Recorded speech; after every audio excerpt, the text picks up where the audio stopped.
ఇప్పుడు ఈ మీటింగ్ పెట్టినందుకు రేపటి నుంచి వచ్చే కామెంట్స్ ఏందో తెలుసా, ఇది బీఆర్ఎస్ స్టూడెంట్స్ పెట్టారు అని చెప్పి. ఈ మాట ఎవడన్నా అంటే చెప్పు తీసుకొని కొట్టాలి ఒక్కొక్కరిని. Telangana Congress Pradesh chairman Mahesh Kumar Goud official letter మీద ధర్నా చౌక్లో నిరుద్యోగులతోటి ధర్నా పెట్టించి మా మీద కేసులు అయ్యేలా చేసిన అఫీషియల్ లెటర్ ప్యాడ్ ఇది. ఆ రోజు నువ్వు చేసింది ఏంటిది అంటే బీఆర్ఎస్ గవర్నమెంట్ మీద నువ్వు రెచ్చగొట్టి మమ్మల్ని ఉద్యమాలు చేసి కేసులు పాలయ్యేలా చేసావు కదా, చేసినట్టే కదా. నువ్వు రేపటి రోజు ఇది తప్పు, ఈ మీటింగ్ తప్పని నువ్వు మాట్లాడితే చెప్పులు తీసుకొని కొడతాం మీ ఎవరినైనా.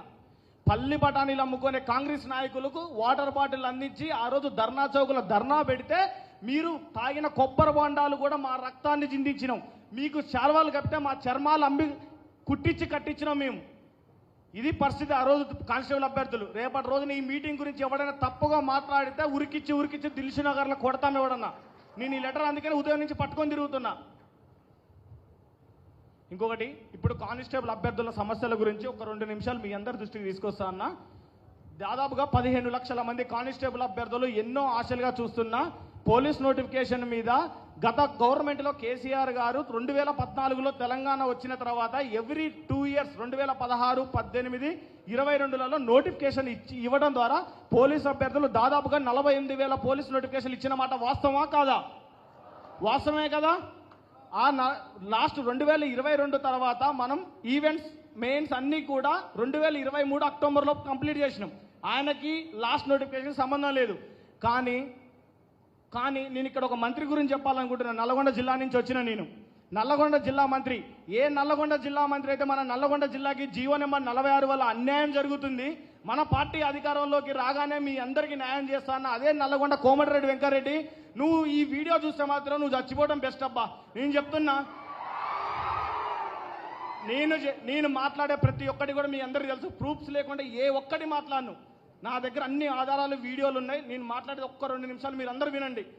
ఆదిలాబాద్ సభలో సీఎం రేవంత్ రెడ్డి గారు పోలీసు ఉద్యోగాలని మన ఆల్రెడీ కేసీఆర్ గవర్నమెంట్ వేశారు, ఎలక్షన్ కోడ్ వచ్చింది, నియామక పత్రాలు ఒకటే మనం హైకోర్టులో స్టే పట్టుకొచ్చినాం.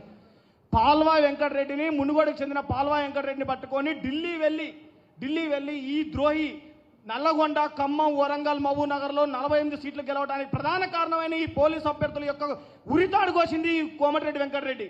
పాల్వాయి వెంకటరెడ్డికి 20 లక్షలు పెట్టి స్టే ఆర్డర్ పోయి మనకి ఉద్యోగాలు ఇస్తా అని చెప్పి, నష్టమైన గ్రామీణ ప్రాంత విద్యార్థులకు ఉద్యోగాలు ఇస్తా అని చెప్పిన ఇదే కోమటిరెడ్డి వెంకటరెడ్డి మన స్టే ఆర్డర్ పోగొట్టి ఎల్బీ స్టేడియంలో మమ్మల్ని టాస్క్ ఫోర్స్ పెట్టి రూమ్లలో ఉంటే వ్యాన్లలో వేసుకొని ఊరంతా తిప్పుతూ మమ్మల్ని అరిగోసపడేలాగా చేసిన ఈ కోమటిరెడ్డి వెంకటరెడ్డి నల్లగొండ జిల్లాలో నిరుద్యోగులను ఓడగొట్టడానికి మొదటి కంకణం నేనే కట్టుకుంటా.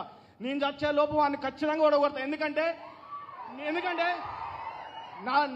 4 కేసులు పెట్టుకుని నేను కాడికి పోతే మన నల్లగొండ గెలవంగానే ఉఫ్ఫని ఊతే జీవో పోతుంటే ఏ మనస్సాక్షి పెట్టుకొని నువ్వు నల్లగొండ జిల్లాకి అన్యాయం జరుగుతుంటే అదే డబ్బులు పెట్టి మమ్మల్ని ఓడగొట్టడానికి నీకు ఎక్కడి నుంచి వచ్చినాయి ఆ డబ్బులు? ఒక్కసారి సాయిబాబా టెంపుల్లో అరియాకులతోటి తినే సాయిబాబా టెంపుల్ అన్నదానం కాడ ఉండే మేము మమ్మల్ని ఎలా చూడబుద్దవుతుంది మీకు? సివి ఆనంద్ గారేమో 5,000 పోస్టులు అంటాడు, ఒక ఎమ్మెల్యే లడ్డు వేలం పడబడినట్టు 60,000, 70,000, 80,000 అంటారు. అసలు పోలీస్ అభ్యర్థుల యొక్క కష్టాలు తెలుసా మీకు? పోలీస్ అభ్యర్థులు కోచింగ్ వచ్చేటప్పుడు ఎలా వస్తారో తెలుసా? ఊళ్ళో ఎన్ని ఆశలతోటి దిల్సుఖ్నగర్లో అడుగు పెడతారో తెలుసా? ఆ హాస్టల్లో నీ కొడుకు, నీ మనవళ్ళు ఒక్కసారి వచ్చి ఫుడ్ తింటే అర్థమవుతుంది అయ్యా మా పరిస్థితి. ఆ గ్యాస్ ట్రబుల్కి రాలేక ఉరకాలి. ఒక్కరోజు మీ మంత్రులందరూ వచ్చి 1600 ఉరకండి అయ్యా. ఈ రోజు వచ్చిన మీకు ఏసీ గది లెక్క నుంచి వచ్చినాయి, కాన్వాయ్ లెక్క నుంచి వచ్చినాయి.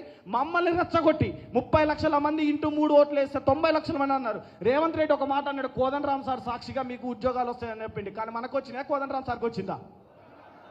ఎవరి ద్రోహం చేసిర్రు? మనల్ని ద్రోహం చేసిర్రు. అలమటించి రోజు ఈ ఎండలో ఇంతమంది జనాన్ని మీ అందరూ వచ్చినందుకు పాదాభివందనం చేస్తూ ఇంతలా మీటింగ్ పెట్టుకోవడానికి మనకి ఎంత ఇబ్బంది అయింది. ఎవరు ఏసీ గదులలో ఇవాళ వాళ్ళు అక్కడ కూర్చొని పదవులు అనుభవిస్తున్నారు. ఎవరి ద్వారా వచ్చినాయి ఆ పదవులన్నీ? మన నిరుద్యోగుల యొక్క కష్టాలు కాదా? ఒక్కరోజు వాళ్ళని దిల్సుఖ్నగర్ రమ్మనండి. అన్న నేను సుధీర్ అన్న మీకు ఒక్కటి చెప్తున్నాం, మా అందరికీ దిల్సుఖ్నగర్లో ఉండే సాయిబాబా టెంపుల్ అంటే కొద్దిగా ప్రేమ, మాకు ఒక పూట కడుపు నిండుతుంది. 70,000 ఉద్యోగాలు ఇచ్చిరని ఇవాళ గురువారం కలిసి వచ్చింది మనకి. వచ్చే గురువారం రోజు మనందరం కలిసి సాయిబాబా టెంపుల్కి పోదాం. తడి బట్టలతో 70,000 ఉద్యోగాలు రేవంత్ రెడ్డి ఇచ్చిన ప్రమాణం చేస్తాడా సాయిబాబా టెంపుల్లో? చేపిద్దామా? 70,000 ఉద్యోగాలు ఇచ్చిన ప్రమాణం చేస్తాడా? ఏమి ఇబ్బందులు పెడుతున్నారు. ఒక్కసారి గ్రౌండ్లలో ఉరకలేక, వయోభారంతో తల్లిదండ్రులకు చెప్పుకోలేక 34, 36 సంవత్సరాలు వచ్చిన ఎవడన్నా జీవో పెంచుతాడు. జీవో నెంబర్ 31 తీసుకొచ్చిండు. 2024 నుంచి 2026 వరకు జీవో పెంచిండు. కానీ ఆ టైంలో నోటిఫికేషన్ రాలే. ఏ దౌర్భాగ్యుడన్నా జీవోని పెంచి ఏజ్ రిలాక్సేషన్ ఇస్తారు కానీ ఎవడైనా జీవో తగ్గించి ఏజ్ రిలాక్సేషన్ చూసిన ఈ దరిద్రుని నేను ఒక్కనే చూస్తున్నా. ఎక్కడైనా ఏజ్ పెంచుతారా? 19,000 ఉద్యోగాలు వేయాలి. మా కేటగిరీలు ఎన్ని ఉన్నాయి, మా పోస్టులు ఎన్ని ఉన్నాయి, మాకు కావాల్సినది ఏమిటో నీకు తెలవనప్పుడు నీకు ఇష్టం హోంశాఖనే లేదు. మేము ఎవరిని కలవాలి? ఆ దరిద్రుడు బోర్డు చైర్మన్ వివి శ్రీనివాసరావు గారు దానికి శనిలాగా పట్టిండు. వదిలిపోరా అన్న వదిలిపోవట్లే. ఏ ఒక్క పోలీస్ అభ్యర్థి అన్నా మనం వినతి పత్రం ఇవ్వగలిగినవా? రాజ్యాంగబద్ధం చైర్మన్ అయినా బుర్రా వెంకటేశం కన్నా ఇవ్వగలుగుతున్నాం కానీ మన బోర్డు చైర్మన్ మనల్ని దగ్గరకు రానిస్తున్నాడా?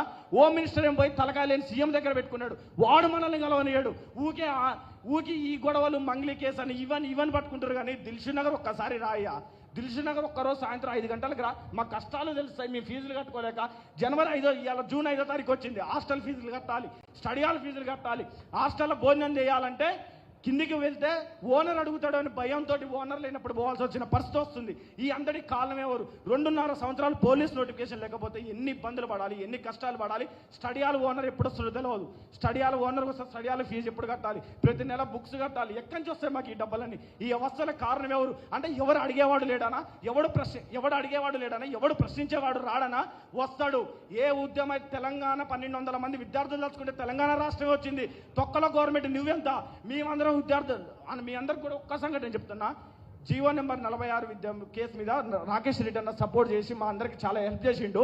మేము సుప్రీంకోర్టుకి పోవాలన్నప్పుడు రైల్వే స్టేషన్కి మేమందరం కలిసి మిత్రులు పోతున్న సమయంలో మా అందరి మధ్యలో ఉద్యమం చేసిన వ్యక్తి రోజు ఫోన్ చేసి ఆ గ్రూప్ అడ్మిన్ అన్న సుప్రీంకోర్టులో కేసు ఏమైందని ఫోన్ చేసేది. ఎప్పుడు అన్న రేపు మీరు పోతున్నారు కదా, ట్రైన్ ఎక్కుతున్నారు కానీ ఎర్లీ మార్నింగ్ కూడా అన్న జాగ్రత్తగా వెళ్ళిరా అని చెప్తే వాళ్ళ నాన్న ఫోన్ చేసి అన్న మా కొడుకు చనిపోయిండు, చిన్న దినానికి రాండి అని చెప్పిండు. ఆ పిల్లగాడి కేసు సుప్రీంకోర్టులో ఉన్నది. ఈ దౌర్భాగ్యం చేసిన దానికి ఆ పిల్లగాడు చనిపోయిండు. మేము ట్రైన్ ఎక్కేది ఆపి ఆ పిల్లగాడిని కలవడానికి ఉట్టిన శవం చుట్టానికి పోయినాం. ఇంత దౌర్భాగ్యం. ఆ రోజే రక్తం కన్నీళ్ళ గారైంది. ఈ గవర్నమెంట్ని గోరి కడదామా వద్దా చెప్పండి? ఒక్కటి చెప్పండి. మీరు గోరి కడదామన్న వాళ్ళు చేయలేపండి. సిద్ధమా? 20,000 పోలీసు ఉద్యోగాలు లేకపోతే తరిమి కొడదామా దిల్షుక్ నగర్లో రేవంత్ రెడ్డిని? 20,000 పోలీసు ఉద్యోగాలు రావాల్సిన వాళ్ళు పోలీసు అభ్యర్థుల ఐక్యత. 20,000 పోలీసు ఉద్యోగాలు వెంటనే. 20,000 పోలీసు ఉద్యోగాలు వెంటనే. Thank you. అలాగే మా అన్న ఇంద్రానాయక్ అన్న ఈ కాంగ్రెస్ ప్రభుత్వం రావడానికి తన శాశక్తుల ప్రయత్నించిండు. వాగు వంక తెలవకుండా పాపం నా ముందే రాళ్ల దెబ్బలు కూడా తిన్నాడు. అయినా కూడా ఇంత చక్కగా నిలబడ్డ ఇంద్రానాయక్కి అన్నకి సుధీర్ అన్నకి ప్రత్యేక కృతజ్ఞతలు. ఆకాష్ యొక్క ఆవేదన మీరు వింటారు. ఆకాష్ ఒక చిన్న పొరపాటు పడ్డాడు. ఏంటంటే తడిగుడ్డలతోటి టెంపుల్కి వచ్చి ప్రమాణం చేస్తాడంటుంది. ఇక మీకన్నా ముందే ఉంటాడు ఆయన. అబద్ధాలు ఆడినా కింగు. ఎన్ని అబద్ధాలు ఆడిండో పక్కా చూసిండు. ఇప్పుడు మీరు తడిబడ్డలు అని చెప్పేసి గుడ్డలు లేకుండా అని చెప్పేసి మీకన్నా ముందే పోయి నిలబడతాడు. ప్రమాణం చేయమంటే చేసేస్తాడు. అబద్ధాల్లో ఆరితేరినాడు. కాబట్టి అందులో మనం